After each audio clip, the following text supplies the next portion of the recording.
You're listening to Comic Reflections, episode 283. I'm your host, Nicholas Prom. And I'm Spencer Valadez. Comic Reflections is brought to you by The Outhouse. You can find our show and other nifty content at theouthousers.com. And if you enjoy this program, please subscribe to us on either iTunes or Stitcher. You can also rate and review us on either of those platforms. That sure is correct. We also have a Patreon, and if you're enjoying the crap out of the show and feeling a little guilty, maybe you could give us $1 every month. That'd be cool. Visit us at patreon.com/comicreflections. And if you want to get in touch with us, we're on all the social media platforms, but email us at comic.reflections@gmail.com. And I will get back to you with whatever you need to know about as soon as humanly possible. Yeah. Yay. So, Spencer, this is our first episode of the show for the year 2017. It is. Oh, glad to put that tire fire behind us. Yeah. That was rough. Yeah, it was. So, before we took a little break for the holidays, I've been on break with Jeff for a little while, coming back very soon. Mm-hmm. You and I came to the decision to change up the format of the shows you and I do to a broader, general comic discussion show about, well, the funny books that you and I read in the preceding month-ish. And definitely not all of the books we read. Not all of them. We're just going to be highlights, and we're not going to spend boatloads of time on all of them, but I got the idea. I need to acknowledge another podcaster, Professor Alan Middleton of the Relatively Geeky Podcast Network. He does several podcasts, one of which is the Comics Reading Journal, and it's a solo show that he does where he just briefly discusses all of the comics he read in the preceding month. And there's a sense of brevity to it. It's a good show. But I thought, let me steal that idea. Oh. And so I'm acknowledging that I'm doing this, Alan. Yeah. He's a listener, so. All right. And he's great. I don't want to diminish him in any way. But I thought taking that idea and having it as a conversation. Yeah. I like that. Yeah. Let's play around with that. So you and I will be doing a monthly show. I'll be maintaining the regular-ish, or weekly-ish schedule with Jeff. Yeah. With our traditional format. So we're just changing up, doing a little more variety of content. Right. But still talking about comics. Yep. And for me, don't worry, folks who still expect Silver and Bronze Age content. The stuff I read, that's still the majority of the comics I read. So yeah. Yeah, and every once in a while I'll dip down into the good stuff. This is about taste, and so Jeff loves to make this quote, and I wish I could remember who it's from. It says, "In matters of taste, there can be no argument." Right. Okay. So anyway, let's start. Do you want to talk some of the books you read in the preceding month? I know you're reading Titans. Yeah. And New Teen Titans, or no, Titans, Teen Titans, and Raven. Yeah. Marv Wolfman's writing Raven, right? He sure is. Yeah, I'm curious about checking that book out because I love his 1980s New Teen Titans run. That's great stuff. It's fun. It's a little different. Raven has been taken out of her usual setting and then dropped into her aunt's house in San Francisco. Okay. And into a mainstream high school, like just a public high school. And her aunt is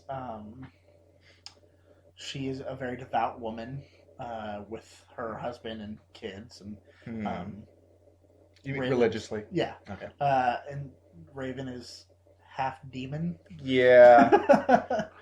So it's interesting to see her aunt, who seems like a genuinely nice woman, trying to take care of Raven, who's like, I don't understand this touchy-feely home life thing. Right. This is a little weird for me. Right. And so the way it's kind of played it a little bit is that, like, you're kind of suspicious of the aunt. Yeah. But also at the same time, it's like, or is she just a really nice lady who wants to take care of her niece? Yeah. You know? So it's interesting. It's fun. I'm curious about this because it sounds like it could be very good or it could be like impulse. which is a yeah. terrible character and book. Yeah. I love Mark Waid, but that character is complete trash.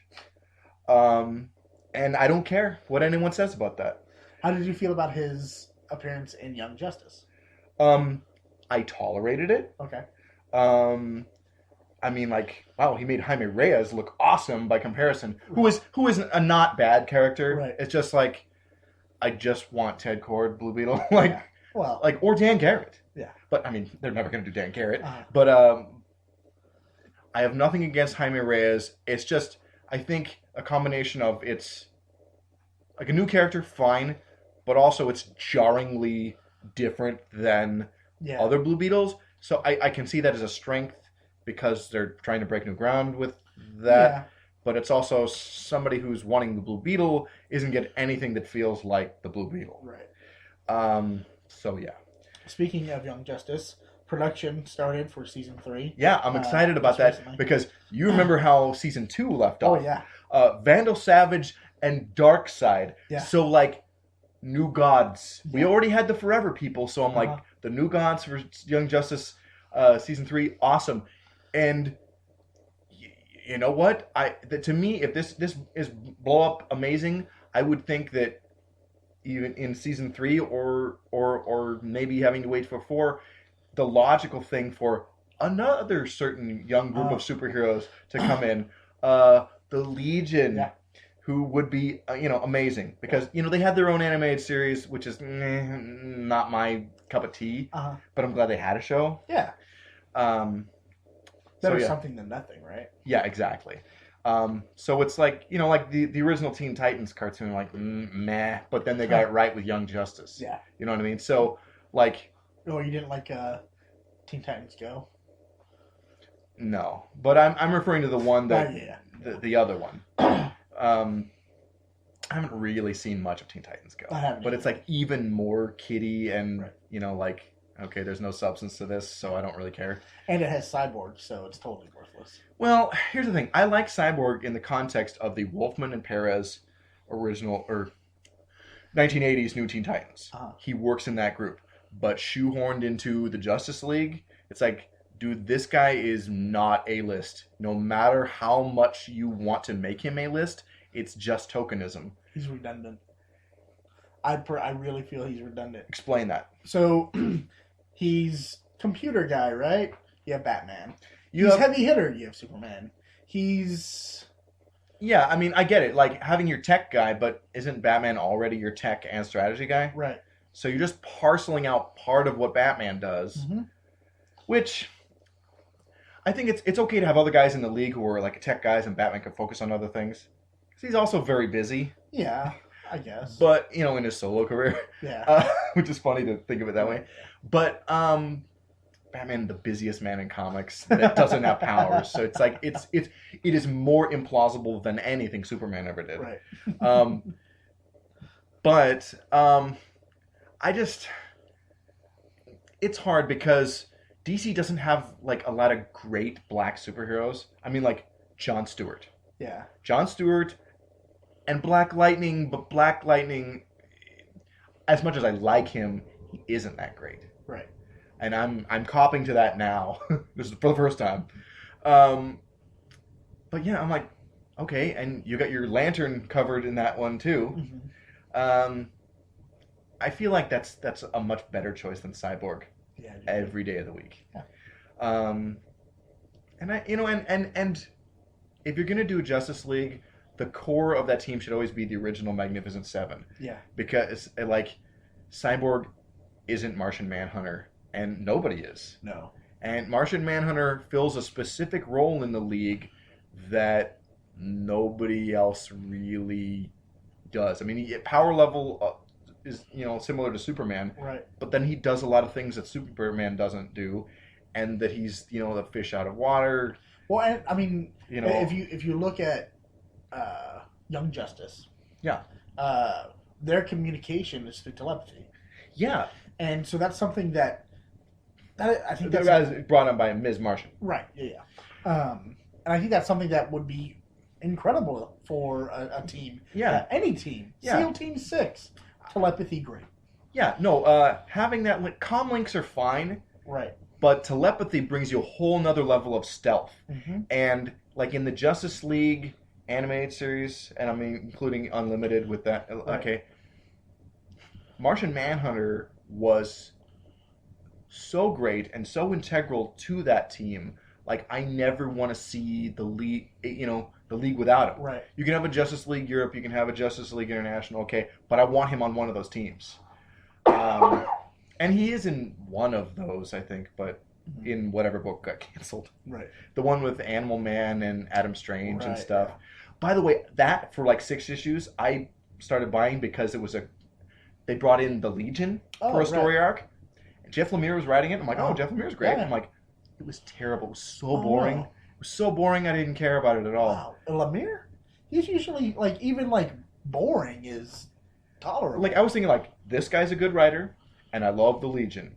They were not a good combination. Wow. It didn't help that they wasn't, like, the greatest group of Justice Leaguers. Yeah. It was, like, an okay team. Mm-hmm. Yeah, for some reason that bummed me out. Yeah. Because it just wasn't very good. But this was like a year ago. Yeah. Speaking of Jeff Lemire, yeah. I'm reading a book from him right now. What are you reading? I am reading Moon Knight. Oh, Moon Knight. That's right. He's doing that with Francesco Francavilla is drawing some of it. Yeah, because we're dealing with multiple personalities. Oh! So certain sections are Francavilla. Yeah, so we're getting different artists cool. in different parts of the book. Yeah, it's really great. Issue 9 deals with coming to terms with your mental illness.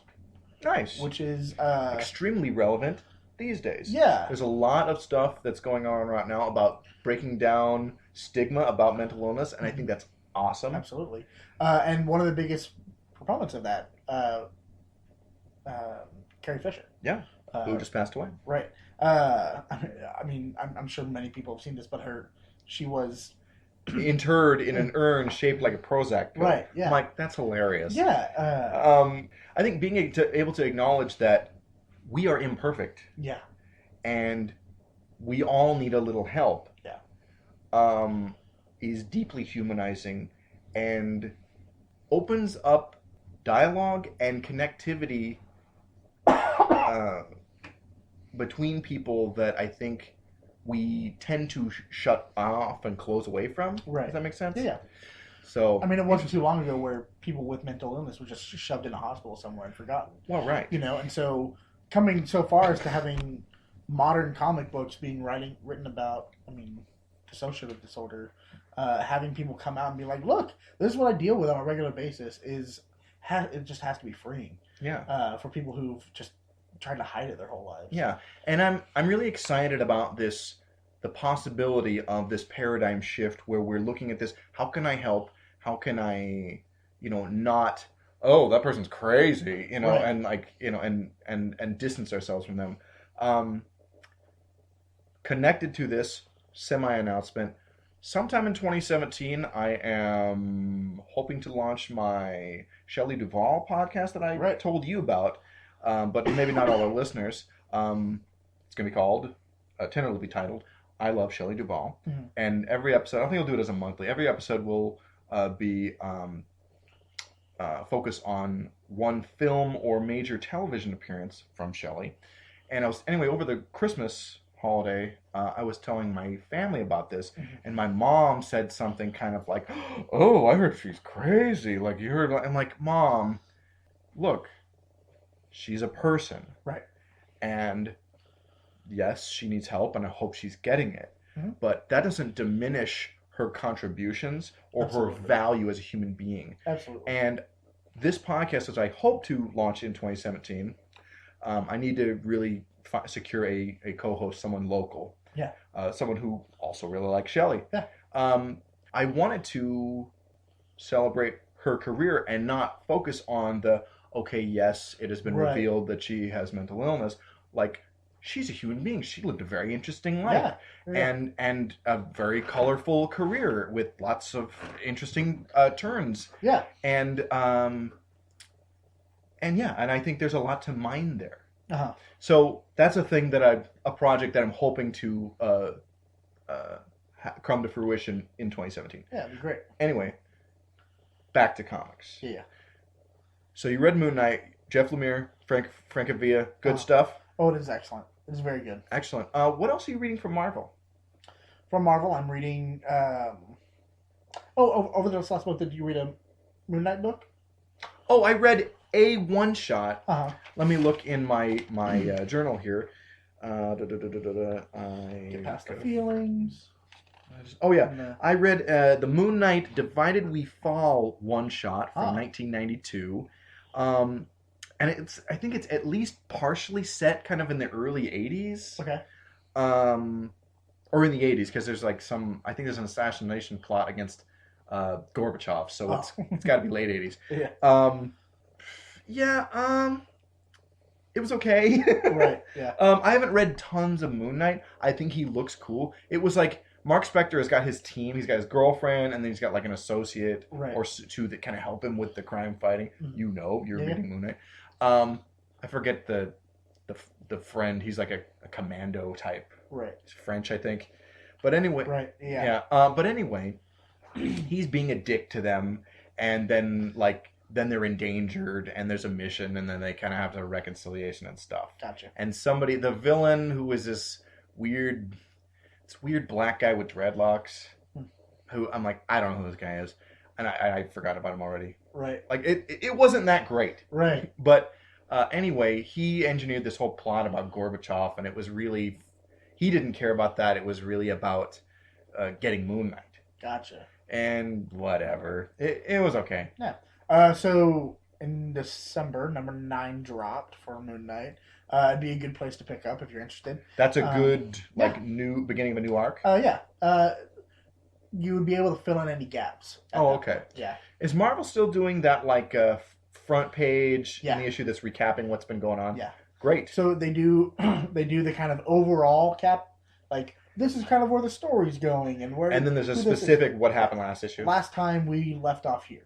Oh, very good. Yeah, I really appreciate that. That is good. And it's interesting. Marvel's sales are not doing so hot. Really? Like a year ago, it was the inverse. Like DC could barely get a book in the top 10. Oh, I don't. Yeah, I understand why. Because the New 52 sucked, but Rebirth rules. Yeah, and we'll talk about that a little more. And this last month, DC had 8 of the top 10 books. Wow. And I was like, this is awesome. I'm so excited. Yeah. Marvel is really, strangely enough, floundering. But it's when every year or less you're getting a new number 1 for a series. Yeah. It's like, dude, seriously? Yeah. Can we get it together, Marvel? Mm-hmm. So one thing that kind of across Marvel recently that I've been kind of thinking about. And people don't care about Civil War 2. That's just really another thing that's hurting them. Yeah. And and I think this kind of comes to what I'm going to say is what they're doing in 15 stories. Yeah. They could probably do in 9. Oh, so it's very decompressed. Yeah. I hate that. And DC, conversely, is really talking about going back to doing 1 and 2 issue story arcs. Yeah. And if DC does that and says screw these big event books that just milk the fans and just let's have some fun. Yeah. Dude, they are gonna absolutely dominate. Every couple years doing oh god, there's this new alien force and they're coming in and But do it as a 12-issue maxi series where it's kind of referenced in the regular books. Yeah. So you don't have to buy all that. Right. Every series. People hate that. Yeah. I hate that. Yeah. The event book was, as a concept, was over practically as soon as it began. It's so tedious. We just want to read our books. We like our ongoing stories. We like an interconnected universe. But that's what having guest appearances for. Right. Or this Marvel issue. Team-ups. Yeah. Or if you're gonna do a crossover, how about 1 issue? Oh, you buy 1 issue of another series. Right. Yeah. Of because you're not buying Moon Knight, but he's got a 2-issue crossover with Daredevil. Right. Fine. Sure. I'll buy an issue of Moon Knight this month to get the whole story. Yeah. That's not a big deal. No. But having to go buy 30 issues of something, of other stuff, it's who's got the money for that crap? Right. And who has the time? And ultimately, these events generally don't end up being very satisfying. Right. So it's a big waste, and it's exhausting. Next month, I'm lending you right now DC's event books from the late 80s Millennium and Invasion. I will say they suffer from some of these problems. I'm not going to get into that. I want your opinion of those series. Right. Yeah. But yeah, that's a thing we'll come back to. You're also reading what other Marvel books? Are you reading Doctor Strange? I am, and it's... Who's the team on that book? Of course, I thought about bringing some down. We're downstairs in the basement. Right, yeah, sorry. Jeff does this all the time. He'll make references to Warner Pacific College, and then I have to explain what that is. I'm like, stop talking about it. It's not relevant to the show. Right. God, he's such a grandpa. Oh, my God. And I will insult him every day of my life. Yeah, let me look it up. Okay, maybe we'll just talk about something else right now. Bunn? Aaron? Colin Bunn. Colin Bunn. No, it's Aaron. Jason Aaron, yeah. Jason Aaron. He's writing Thor, too, isn't he?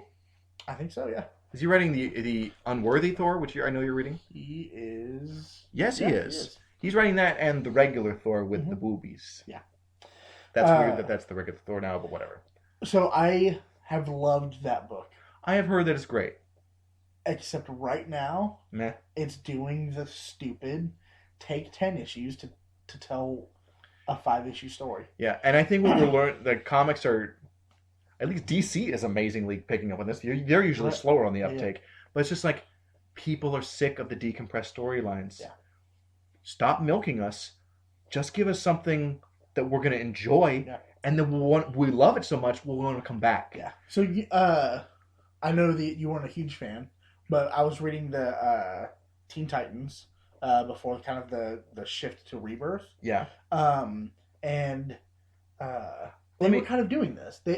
The idea was they've caused too many problems, so they become criminals. Okay. Every like 1 or 2 issues, they'd be like, all right, we're dealing with this fact that we're criminals right now. How are we still going to help people? And so 1 or 2 issues, they'll figure out, oh, this is happening. Second issue, we need to figure this out.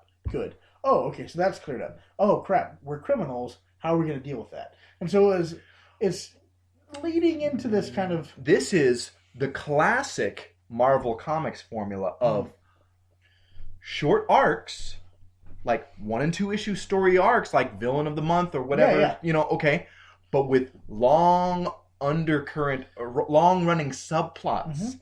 That's the way you do this. Yeah. That's what made Marvel Comics the #1 in the industry, and that's why they dominated for like over a decade. Oh yeah. Or more. I totally understand that because I found it very pleasing. That formula is perfect. Monster of the Month. What's next? Yeah. Okay. How are they going to not be criminals anymore? Because this sucks. That is how you can do both decompressed and one and done or 1 and 2 part stories and do them successfully. Yeah. That is the way. Either do one and dones with little to no continuity like DC did in the Silver Age, or do that classic Marvel Comics formula. It is one or the other.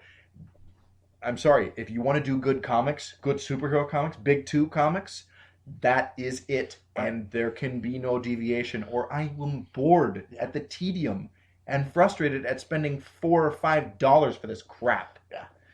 Yeah. So other stuff I'm reading from Marvel right now is I'm reading the Thor. The Unworthy Thor or the movie and then Thor? I'm also reading Unworthy Thor. How's Unworthy Thor? I was actually very irritated at Thor. Okay. Because, look, man, you still have incredible power. Does Why aren't you... Yeah. Oh, okay. He's still the son of Odin. Okay, I was under the impression that he was stripped of his power. He can't wield Mjolnir. Okay. Does he have like a sword or something cool? Yeah, he has some like giant axe. Oh, that's cool. Yeah.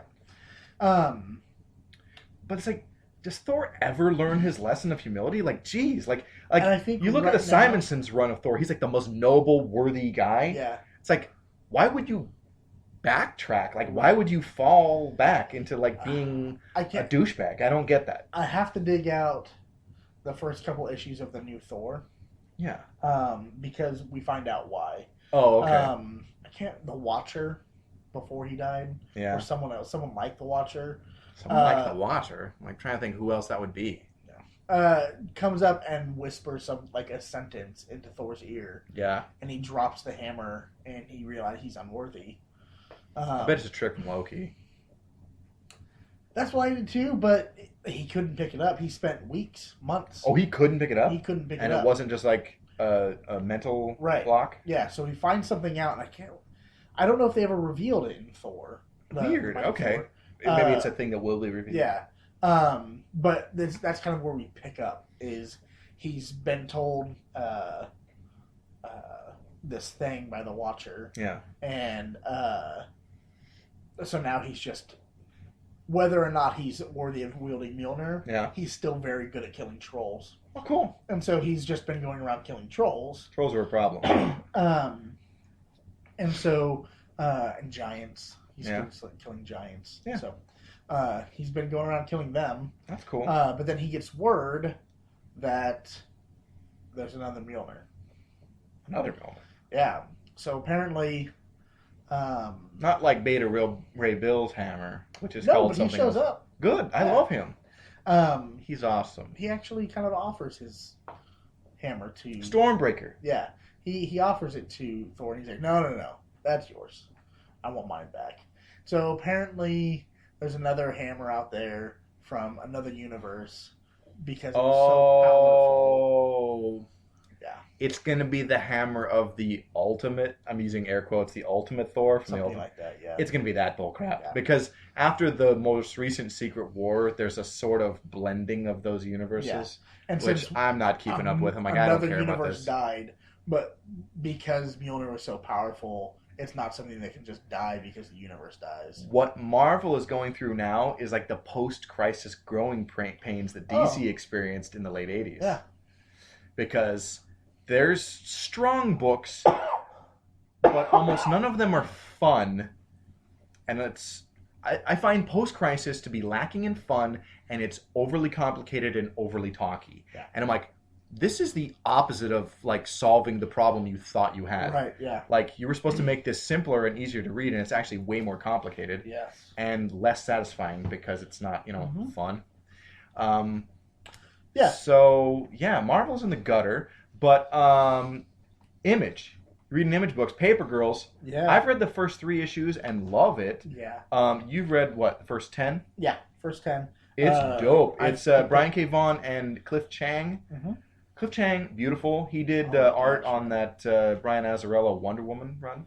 Yeah, it's incredible. His art is beautiful. Yeah. If I won't say that I'm completely tired of reading superhero stuff, but if you want to break from it, Image is your place. Image is absolutely your place to pick up some books. Yeah, I know. And Image, and like I said, okay, you know how I talked about that formula for writing superhero comics, big 2 superhero comics? Uh-huh. I don't mean that at Image. Right. Because Image, they barely do superheroes. Right. And good. I want something else from them. And they are the best at what they're doing, which is just like these amazing creator-owned properties. Yeah. Nobody really comes close. Boom's got some things, but their baby Image is what I'll call them. Boom's all right. Boom's got a lot of like stinky things that are like, okay, this is a crappy Image book. Right. And I don't mean like crappy like early 90s Image books, which are like the worst superhero comics of all time. But it just doesn't live up to what Image could be. Well, yeah, but I mean, Boom oftentimes is aping Image's successful books and kind of failing. I'm not going to cite specific examples because I don't want to throw that much shade. But yeah, Boom's got good things. Don't get me wrong. But Image is happening. Yeah. You're also reading The Wicked and the Divine and Rat Queens, right? Yeah. I've read Image does a thing of they'll put out $1 number 1 reprints. Yeah. Called Image Firsts, and I have read the first issues of both of those series, and these are good. So I like right on. Like I have like Saga Volume 4 that Jordan gave me. Mm-hmm. I'm so behind on that series. I have Volume 5 and 6, or I have Volume 5. Yeah. I think 6 is coming out. It just came out, or it's coming out soon. Okay. I'm collecting them. I kind of fell off reading them. Yeah. Volume 3. Just because I started picking up books. Yeah. Jordan gave me either 3 or 4. I mean, I think it's 4. And that's where you've jumped in? No. I've read the first 3 volumes. Gotcha, okay. Loved them. Gotcha. And then I just fell off because I was busy with other things. Yeah. Like, yeah. But, yeah, all those are like amazingly great books. I tell you something. Like, you get the compendium volumes of The Walking Dead. Mm-hmm. I couldn't even get through the first one. I'm just like, this is so, like, the decompressed storytelling, and it's just so dark and like a bummer. Yeah. I'm like, I need, even when stuff is like stressful and like, like, okay, we have real problems to solve in this story. Mm-hmm. I still need it to be, some of this to be comic booky and fun. Gotcha. I know Image is very literary, but I'm finding, there are some writers who are popular that are just not my guys. Mm-hmm. And I'm like, Kirkman? Kirkman is, I'm finding, not my guy. Like, and I've tried several times to jump in and read Invincible, his superhero book, mm-hmm. and I'm like, I can't. Yeah. I'm like, I get why people are into this, but I'm like, no. He drags things on forever. Yeah. Like, he does a lot of action, mm-hmm. which is good, but I mean, like, just get on with it. So I'm finding he's very popular and very successful. That's great. Yeah. People love him.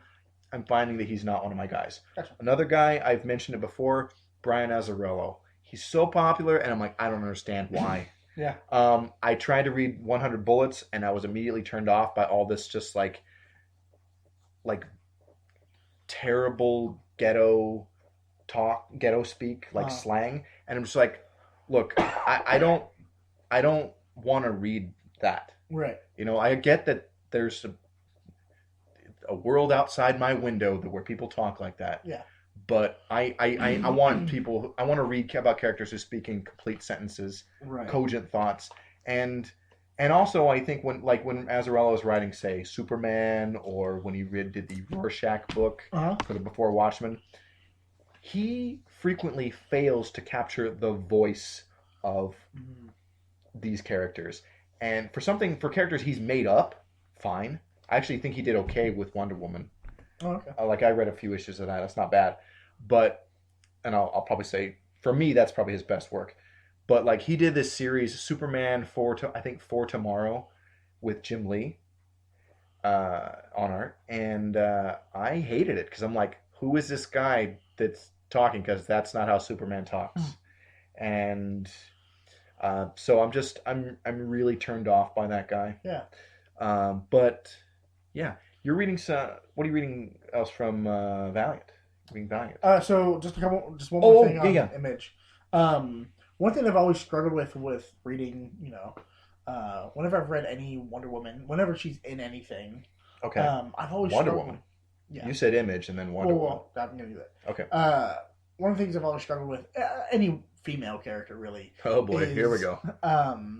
When a dude is writing a female character. As they frequently do. Right. I always think it's very hard for us to write in the female voice. It's a challenge. However, these 4 books that we kind of mentioned, the Paper Girls... those are all female leads. They're all female leads. Paper Girls, Wicked and Divine, and Rat Queens. Men have gotten incredibly better at writing the female voice. Well, good. At least from Image. Well, I mean, Brian K. Vaughan is like world-class guy. And he had a lot of practice writing female characters when he did Y: The Last Man, which was like his breakout book, right. I think. Yeah. And I don't know who are the creative teams on Wicked and Divine and Rat Queens. Give me these books. Yeah. There you go. Let's see. I hate where they just do the last name on the covers. Oh, Kieran Gillen. Yeah, he's great. I didn't recognize the Rat Queens. Curtis J. Wiebe?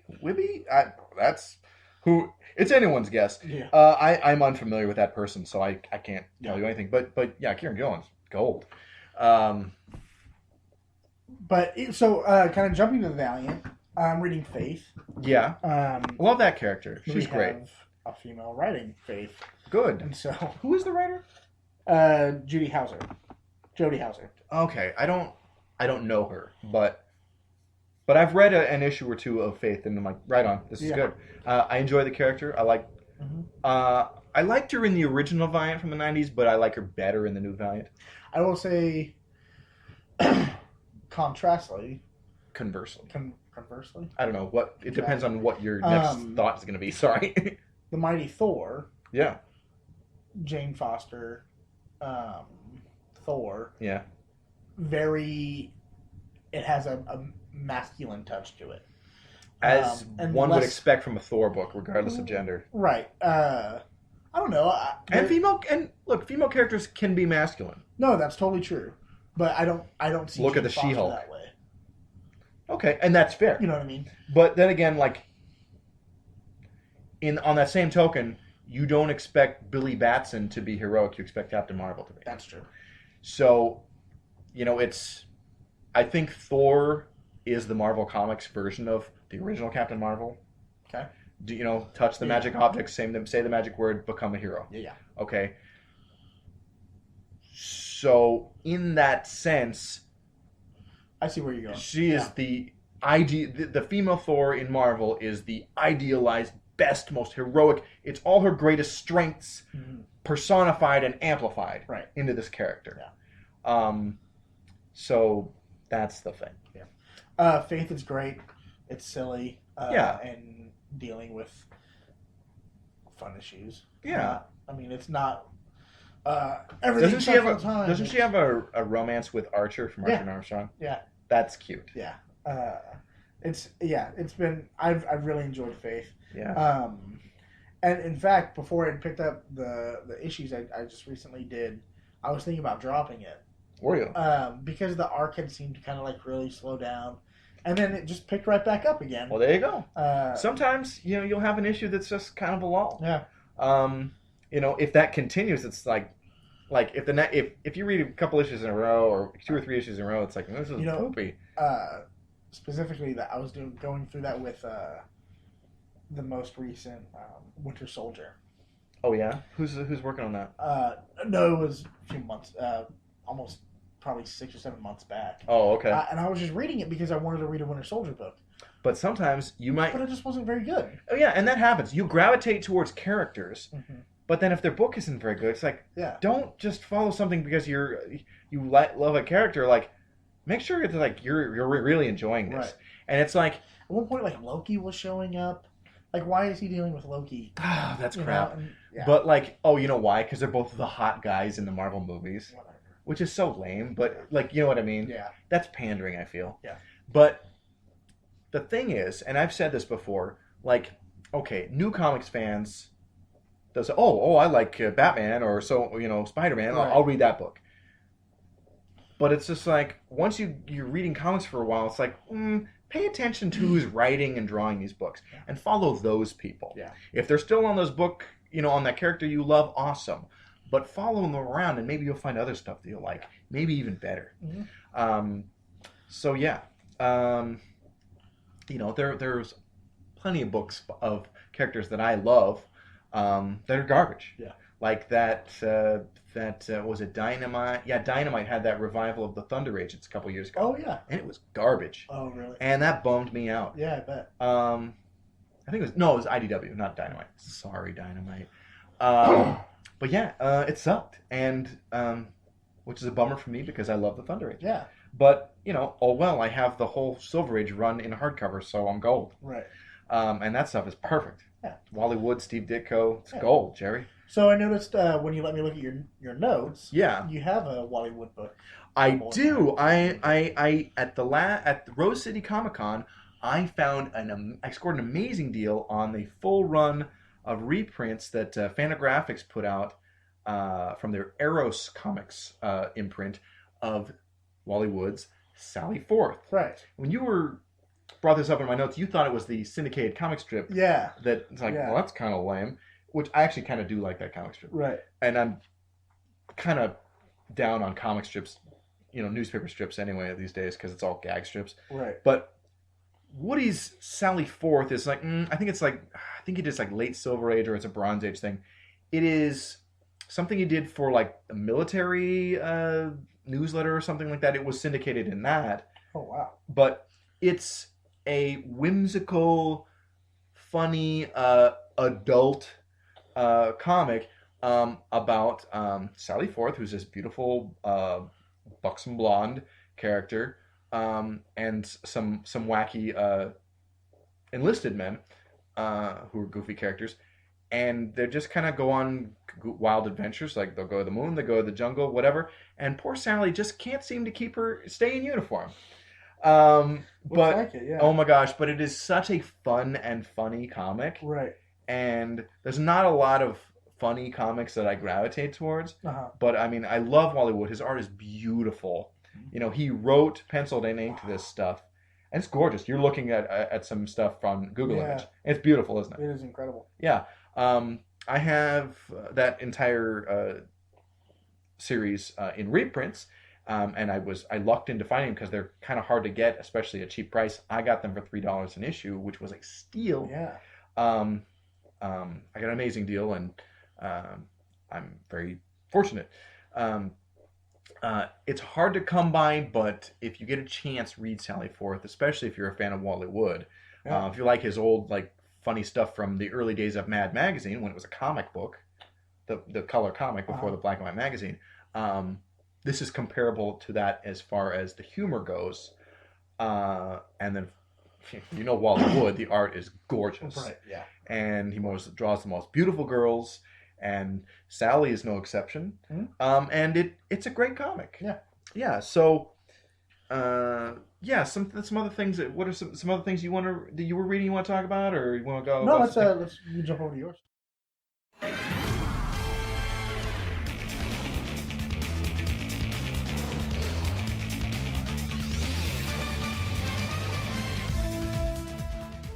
$229 different characters spanning the galaxies of the Legion of Superheroes, presented across 7 comic book issues. A new miniseries as part of the Who's Who podcast. To handle this many characters, the Irredeemable Shag is bringing in a ringer, or maybe we should call them flight ringers. Who's Who in the Legion of Superheroes? Who's Who in the Legion of Superheroes? Who's Who in the Legion of Superheroes? The Legion of Superheroes. In the Legion of Superheroes. The Legion of Superbloggers team up to present Who's Who in the Legion of Superheroes, a 3-episode miniseries in 2017, part of the Who's Who podcast on the Fire and Water Podcast Network. Long live the Legion.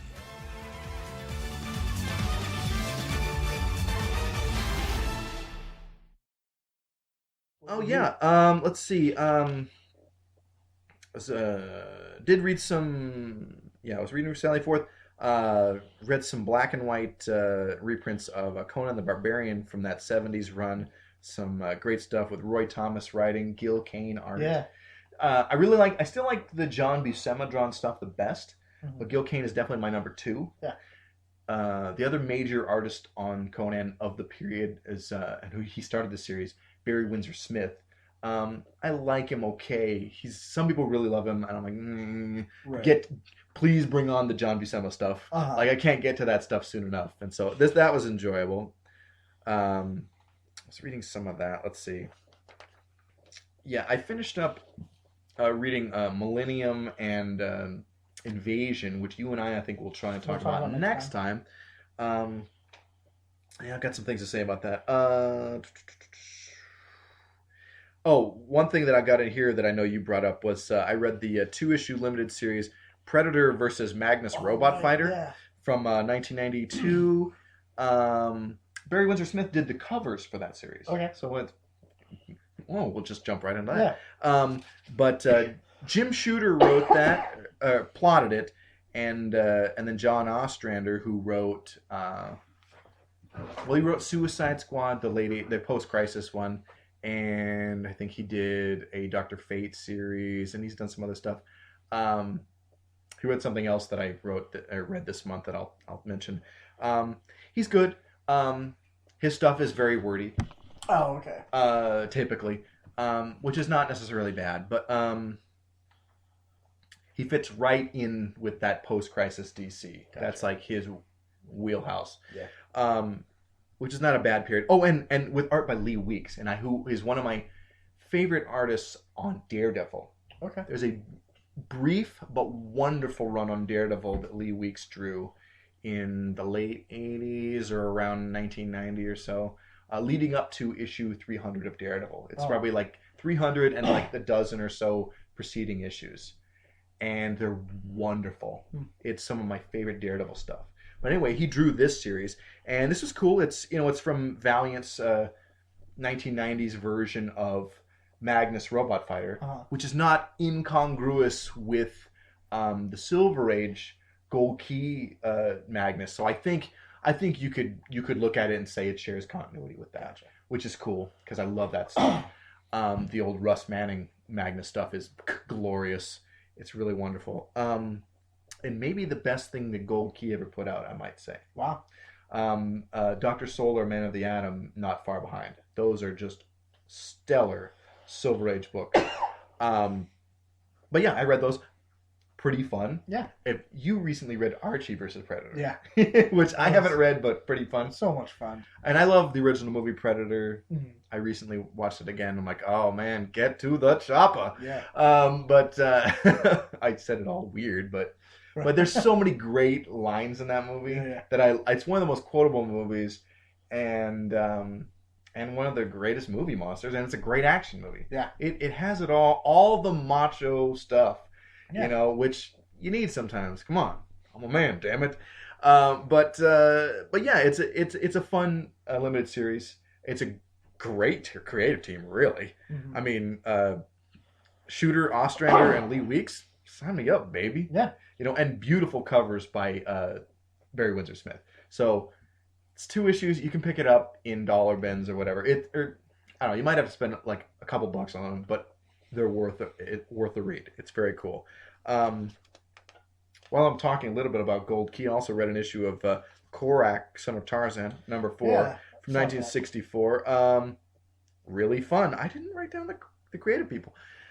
Sometimes I forget to do that. Read several Batman or Superman one-shots. Yeah, I saw that. I want to go through some of those. First one is Batman Penguin Triumphant. It's a one-shot from 1992.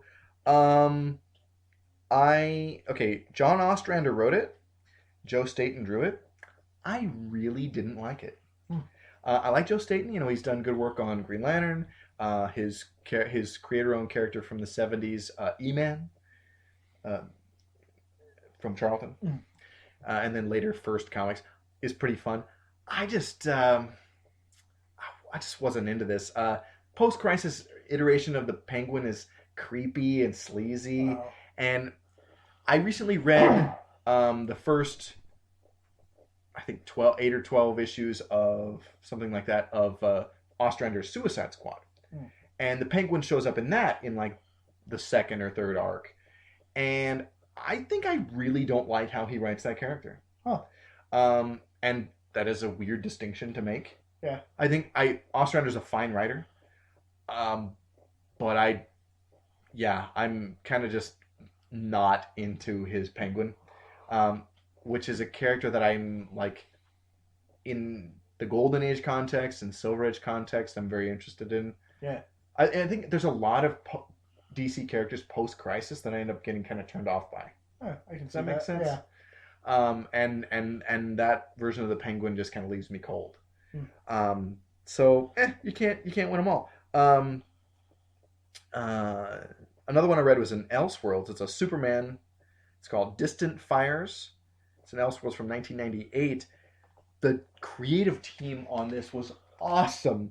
It's a post-apocalyptic, like there was a nuclear war or something, and Superman temporarily loses powers. Everybody, the heroes and villains who are left kind of made peace and whatever. And there's some weird stuff going on with Captain Marvel. And it's weird. I mean, I would have liked to have read this as a limited series, not as a one-shot. Yeah. So I feel like it's a lot. Most things I like, not decompressed, but this could have stood to be a little longer. Yeah. But Howard Chaykin wrote it. So it was a very, terrific story. And I had the pleasure of meeting Howard Chaykin at the Rose City Comic Con this fall. He was cool, and he had this awesome panel with he and Matt Fraction.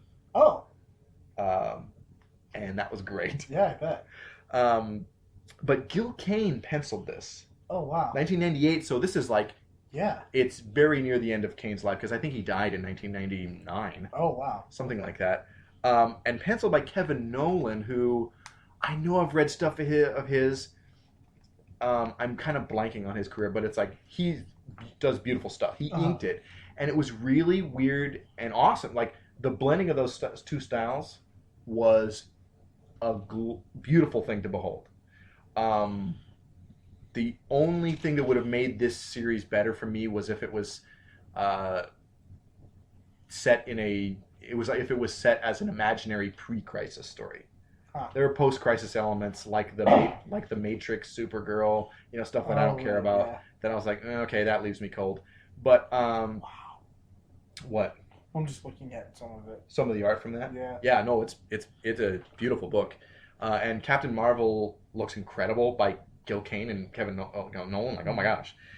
So yeah, I like that a lot. I read.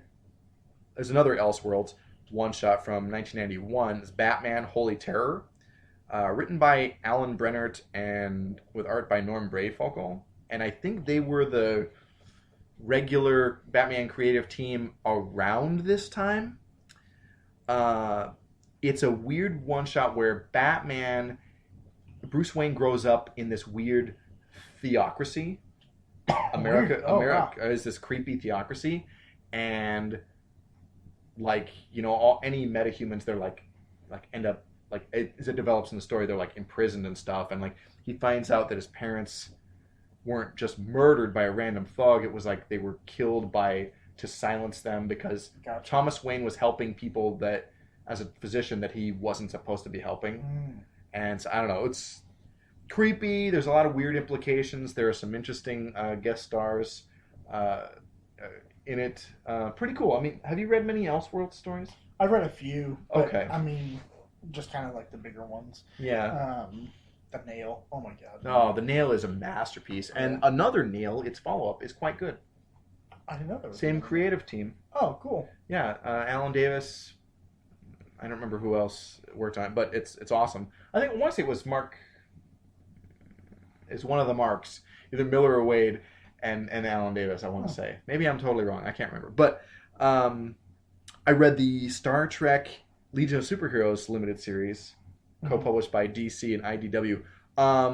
That's from 2013. 6-issue series. Chris Roberson wrote it with art by Jeffrey Moy and Philip Moy, who I'm going to go out on a limb and assume they're brothers. Right. I enjoyed the story. It hit all the right character beats, I felt. So Roberson captured the voice of the characters very well, and then the interplay between the Legion. Oh, that's right. Also, Alan Davis wrote The Nail also, and then inked by Mark Farmer, who's his frequent collaborator. Anyway, back to this. I liked the story of the Star Trek and the Legion. It's the original Star Trek. Okay. I think it fit very well, and the interplay with all these characters was great. Cool. The art team, it was just there. Right. It didn't wow me. I didn't hate the art, but I sure didn't love it either. Right. So that I would have loved to have seen Alan Davis draw that. Right. And we've read The Nail. Sweet, that guy can do a lot of characters. Yeah. So no problem with the Legion, even though they only really had 6 Legionnaires in it. Okay. Which was smart. Yeah. 6 Legionnaires, and then they focus on the main cast of the original Star Trek. It was this is manageable. Yeah. That's 12 characters right there. Easy. Yeah, and for a 6-issue limited series, you get to really give a lot of them a lot of character moments. And it was a fun book. Good. I enjoyed it, and I would recommend it. I'm just art-wise, it was typical IDW, who cares as far as art team. So, I mean, I wish they'd have just given it to DC and, had somebody better draw it. But yeah, overall I liked it. I read a bunch of Legion in the last week. I'll get to that. I had another cool one-shot I read. Oh, Superman the Earth Stealers. It was a one-shot from 1988 with...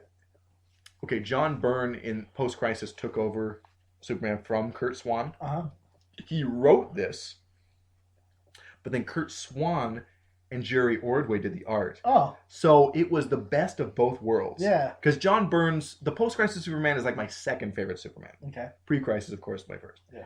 It was a really fun book, and it captured all the right Superman stuff for me. Awesome. So I mean, that was like three people whose work I love immensely on this wonderful one shot, and I like that a lot. And then I read this Superman for Earth one shot from 1991, and it's kind of an Earth Day environmental message book. Okay. So another. These are all prestige format one shots, which I like. Roger Stern wrote that, and he wrote. Did you ever read the Doctor Strange, Doctor Doom, Triumph and Torment, that graphic novel? It's a one shot. Mike Mignola did the art. Yeah, I think so. Yeah, awesome, right? Yeah. Okay, he wrote this. Okay. And Kerry Gamble penciled the book, so it has that, that 1991 Superman look, and it's a good Superman. Okay.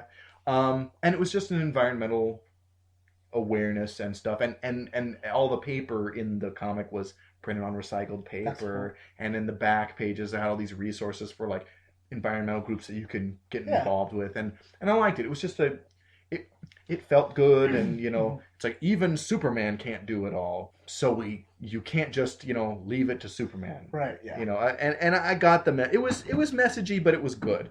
I read a lot of, as I'm always reading, a lot of Silver and Bronze Age stuff.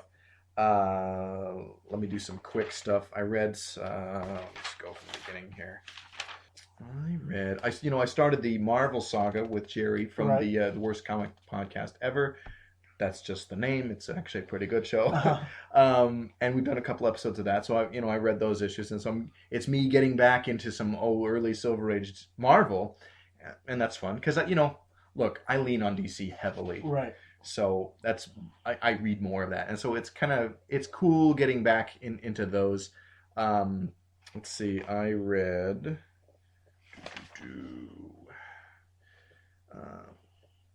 I read this 100-page super spectacular of The Brave and the Bold. Oh, I saw that. Number 113 from 1974. And what was great with the super specs is they would have, the 80-page giants in the 60s, they were all reprints. Mm-hmm. But the super spectaculars were almost always, the lead story would be a new full-length, like an issue-length story. Uh-huh. And then the rest of the 100 pages filled with Silver and Golden Age reprints.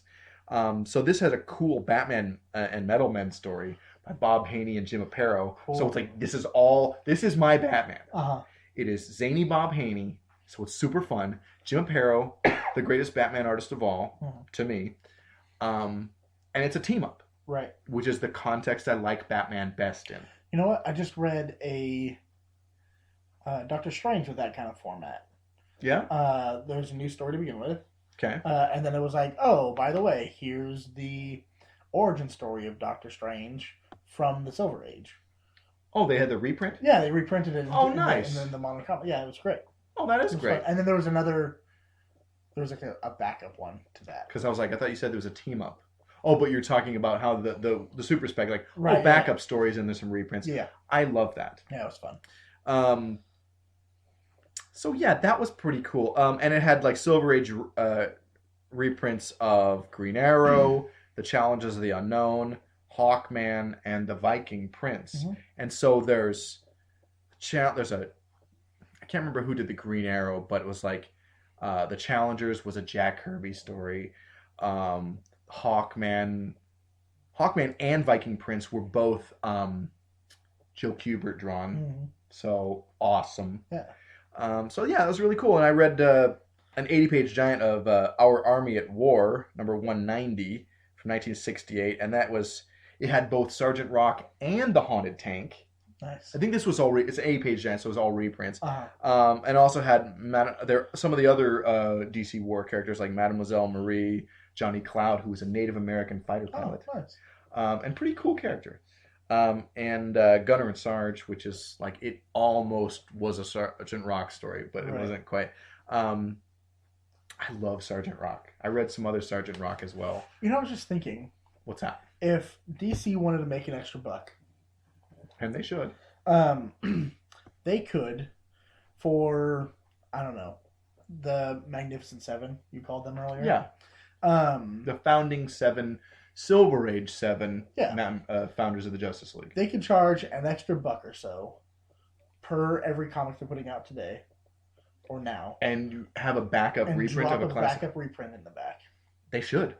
They could, because it would pull people like you in. Yeah. Because you're like, oh, I get best of both worlds? Sweet. You get an updated Superman story. Yeah. And you get this backup. It doesn't even have to be connected at all. No. You can just be like random one shot. Perfect. There we go. No, that would be awesome. Yeah. It would be worth an extra $1. Mm-hmm. I think so. Yeah.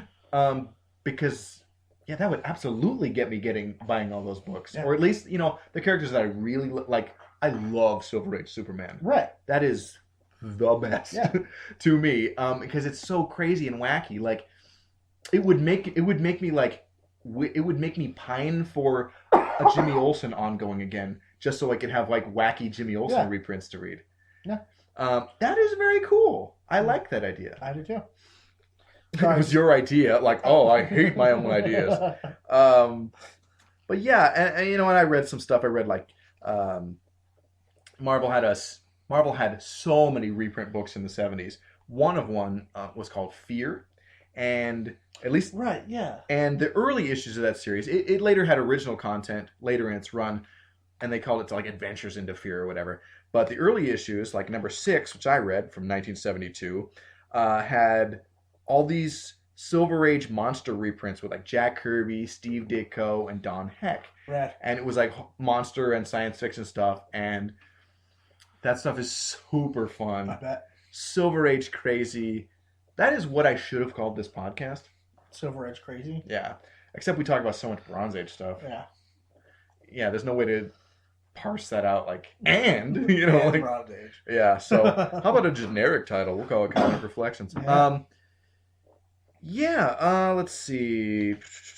I think I've been rambling a while. Do you have anything else that you got that you've been reading, like really jumping out at you?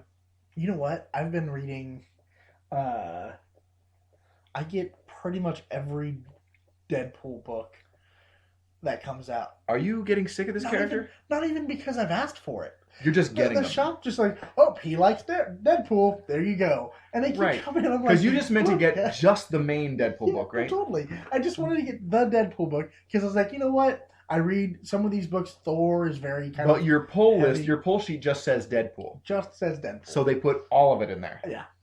Yeah. But are you liking them? You still having fun? Yeah, it's fun. You haven't reached Deadpool fatigue yet? You can. And I totally understand people who have Deadpool fatigue, especially coming off of the movie. Yeah. Which was a fun movie. No, it was great movie. Yeah. But I totally understand people who get Deadpool fatigue. Yeah. Because there are so many books. I think there's 6 or 4 or 5. And here's the thing. Now. You could sell 25, 50,000 copies of something if he just had one book every month. People would be clamoring for it. Yeah. Leave them wanting more. Don't do this oversaturation thing. Yeah. Like, I want Superman to appear, solo in 2 books. Superman and Action Comics. Right. Solo. Mm-hmm. I want him in World's Finest. I want him in Justice League. Yeah. Those are the other 2 books I want him in. That's it. And I love Superman. Yeah. I want Batman in 2 solo books only. Batman and Detective Comics. Right. Because there are so many Bat books. It's ridiculous. And then when you try to add in the Bat family. Yeah. It's like, the Superman family is, there's not as many characters. Right. But if you want to read about Supergirl and Superboy, and now there's a Superwoman. Yeah. I heard that book is awesome. I haven't read it yet. Oh, really? There's a website. If you can't spend all the money on comics, go to comiccastle.org, and I am reading a lot of this stuff for free. I'm reading Cave Carson Has a Cybernetic Eye. I've read the first 3 issues. Yeah. It's awesome. Is it? It is really good. That's good. I'm reading Doom Patrol. I am about to start reading Doom Patrol. I want to. It's interesting. Yeah. You've never read any Silver Age Doom Patrol? Mm-mm. Here's I love the Doom Patrol. I have read a handful of Silver Age issues, which I love. And then I've read like a handful of other eras of Doom Patrol, which I'm like, yeah, I'm either think are lame or confusing, and I'm lost and I don't care. So for me, it's like it's another one of those properties. Like, give me pre-Crisis or give me Death. I'm worried about. But I want to check this series out only because Gerard Way is writing it. Gerard Way, yeah. And sometimes I feel like stuff he's written is weird for the sake of being weird. Yeah. And I'm never okay with stuff being weird for the sake of being weird. If it just comes out of you, go with that. Yeah. But if you're trying too hard, and because Doom Patrol is weird. Right. Classic Doom Patrol is weird. Right. And there's only been 3-ish issues out right now. Yeah. And I don't know which way it's going to fall. Okay. And honestly, I don't want to waste my time and my money. Yeah. On a book that's just going to be. Yeah. Why? Yeah. You know what I mean? Like, yeah. I don't want to be let down again. Yeah. I'm curious about Shade the Changing Girl because I like. Yeah. Again, I like the Steve Ditko Shade the Changing Man. Right. But I'm like, I don't. Young Animals. That's what this imprint is. There's another one called like Mother Night or something. She's like kind of a darker Batwoman, I guess. Okay. Another like I'm not giving the concept justice, but something like that. Right. And I'm like, I don't know what that is. I don't really care. Yeah. Mildly interested in Shade the Changing Girl, but I'm probably not going to read it. But yeah, Cave Carson is rad. Like such an obscure Silver Age character, and they're doing something phenomenal with it. It's great. Cool. I am reading Action Comics. I'm getting caught up on Action Comics. Oh, cool. I'm liking it. It's good, not great. Okay. But I haven't started reading Superman, the Rebirth Superman yet. Okay. Which I have heard is awesome. Right. I heard that's the great one. I hear that and Superwoman are great. I'm loving Titans. Yeah, I have a weird like I don't care. I like the Teen Titans, but I kind of don't have an interest post 1980s for them. Okay. It's there is one series that's a limited series that's collected in trade. It's Titans and Legion. Oh. I think it's called Worlds Apart or something like that. That I'm very interested in reading. But probably because it's like a early 2000s book, I want to say, or late 90s, and it's probably like a 5 or 10 years later of the 80s Titans with the Legion. Oh. So I'm like, I think it's a version of Titans that I sort of care about, plus the Legion. Right, yeah. I'm just kind of too far removed from whatever they're doing now to care. Yeah. For me. Yeah. You know, it's just like, I don't really care. Like, I love the Justice League, but I don't care about a Justice League book right now. Right. I don't.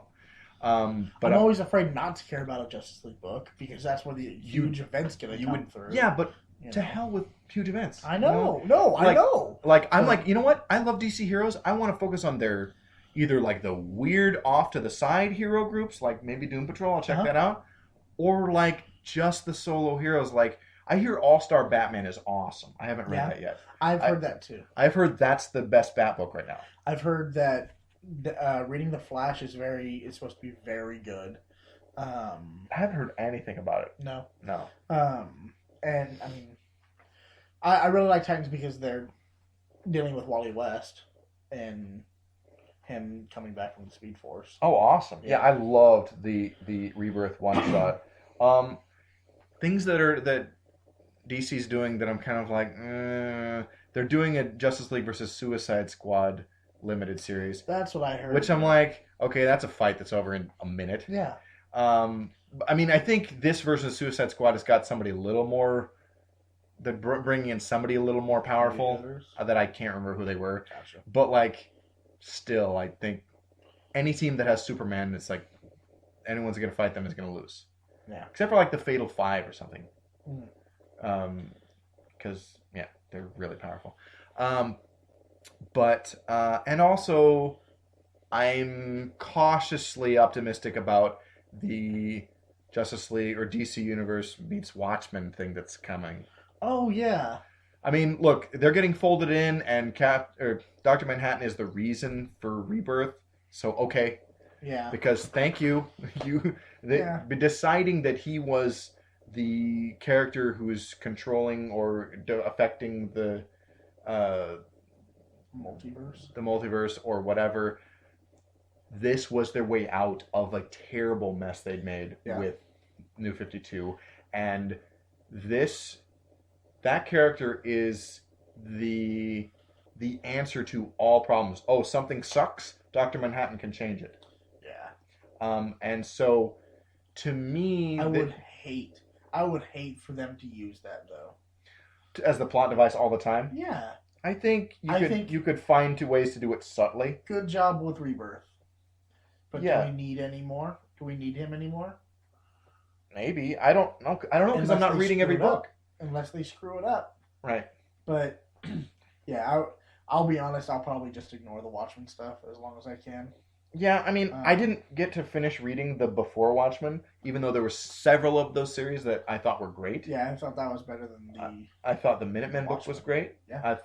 You thought it was better than the regular Watchmen? Yeah. Wow, I wouldn't go that far. I thought Watchmen was boring. Whoa. I think Watchmen is a singular work that is very important.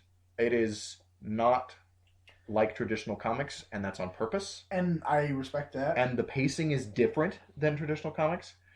Yeah. And its method of storytelling is very unique. But I've known plenty of people who live and die by Watchmen, and those people are fucking obnoxious. Excuse me. I usually don't. Oops. Yeah. But I recognize its importance, and I still think it's a great work. Say that I don't think any of the Before Watchmen stuff is as good as it. However, I appreciated it more. I'll say that. Yeah, but you were coming into starting to become a regular comics reader at the time we were reading that. Yeah, but I had read Watchmen before. Okay. And I understood what it kind of did to comics. Yeah. But I think the thing about reading Watchmen in the 21st century is we can never read it as, we look at it as an alternate past, or, right. Of 1985. It was coming out in 1985. That's true. It was an alternate present. Yeah. Which is a context that you can't experience that ever again.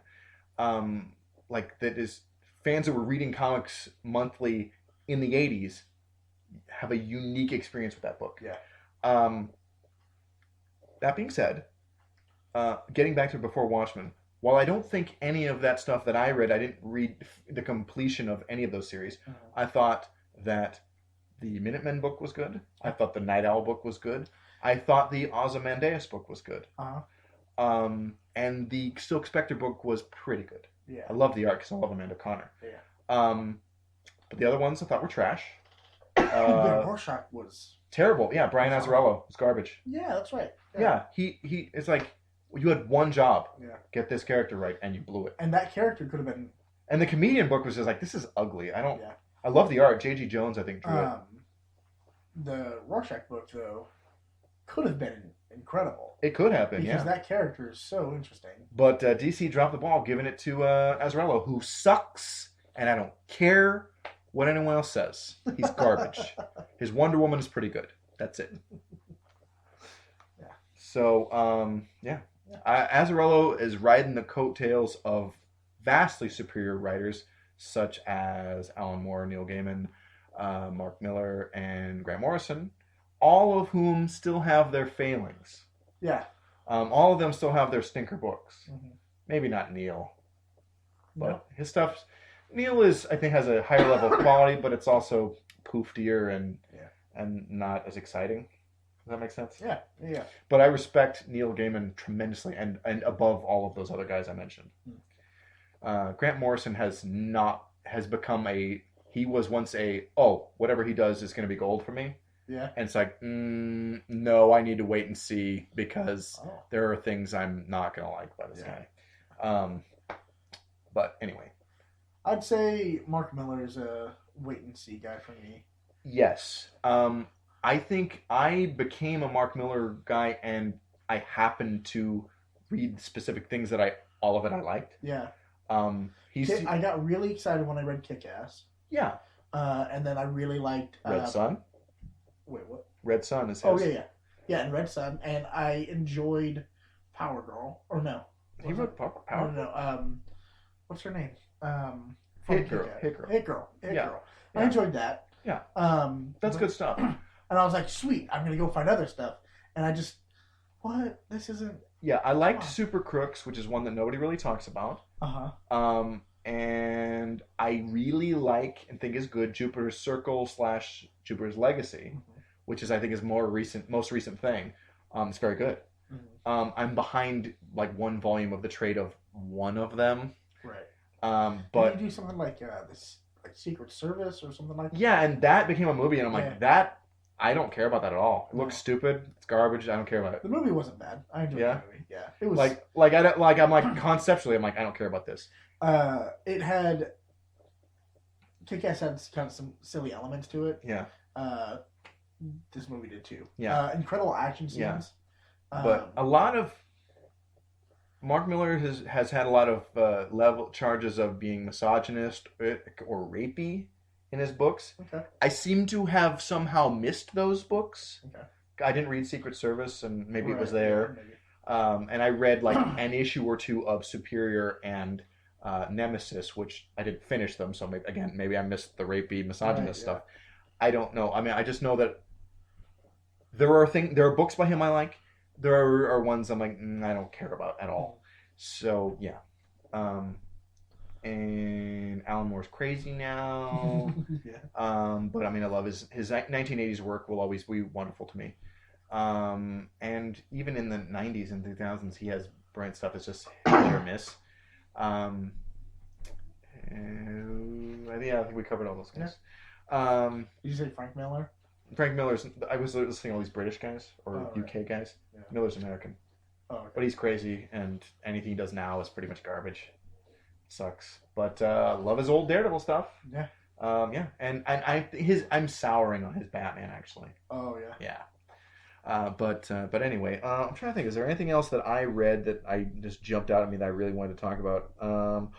I finally got another copy of Marvel 2-in-1 number 99 from 1983. It's the Thing and Rom. Oh. And it was just one of my favorite issues of comics when I was a kid. Oh. It was the only Rom story I had. Oh. Because I really only had a couple dozen comics when I was a child. Yeah.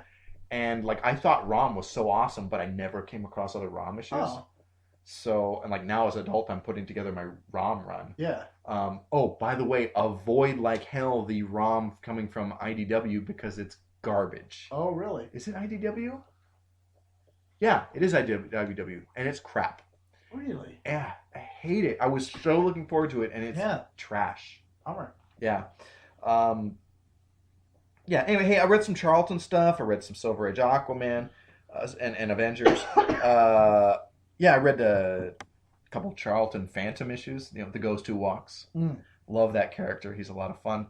And right now I'm putting together the run of that DC did in like the late 80s, early 90s.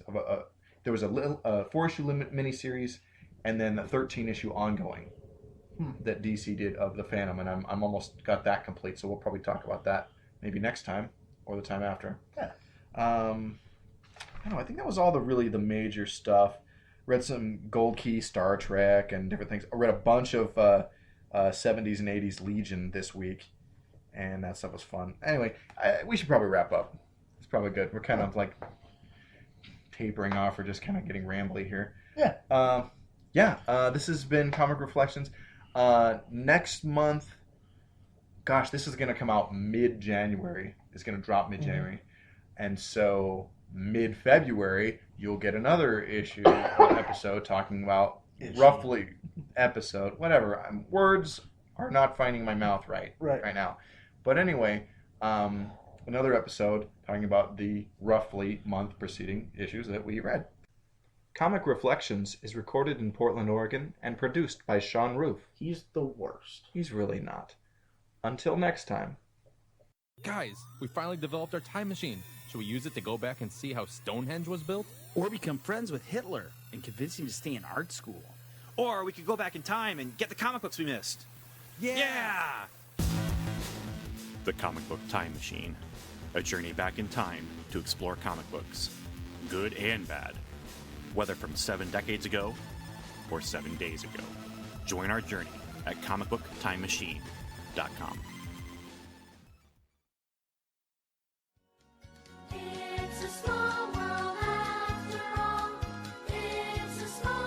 Great comics come in all shapes and sizes.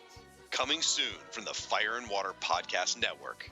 It's Digest Cast, a new show dedicated to our beloved pocket-sized treasures from that bygone era of the 70s and 80s. Hosted by the Fire and Water Podcast team of Rob and Shag, and we'll be joined from time to time by special guests. It's Digest Cast, because big things come in small packages. Coming soon to the Fire and Water Podcast Network.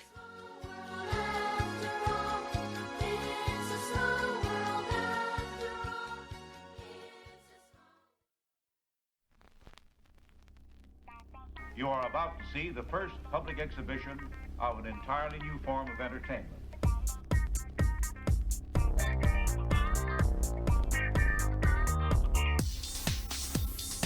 You are about to see.